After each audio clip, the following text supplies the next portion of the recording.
Hi అండి, ఈ రోజు అయితే మనము తప్లెంటని అయితే చేసేద్దాము. మీ సైడ్ వీటిని ఏమంటారో కామెంట్ చేయండి. మేమైతే తప్లెంట్ అంటాం అన్నమాట.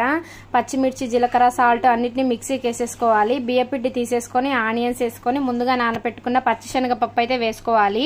వాటిని అన్నిటిని పేస్ట్ చేసేసిన తర్వాత ఆ పేస్ట్ దీంట్లోకి అయితే మిక్స్ చేసుకోవాలన్నమాట.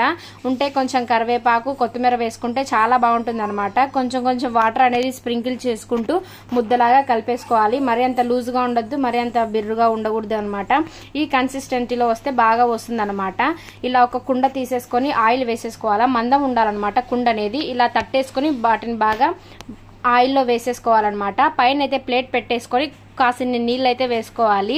నీళ్ళన్నీ బాగా మరిగిపోయిన తర్వాత మనకైతే సౌండ్ వస్తుంది అనమాట. ఇలా బాగా కుక్ అయిపోయి ఉంటుంది. ఇంకా సర్వ్ చేసేసుకొని లాగించేసేయడం అనమాట. చాలా పర్ఫెక్ట్గా వచ్చింది అనమాట ఈ తప్లెంట్ అనేది. టేస్ట్ కూడా చాలా బాగుంటుంది. డెఫినెట్గా ట్రై దిస్ రెసిపీ అండి. Do follow for such a video.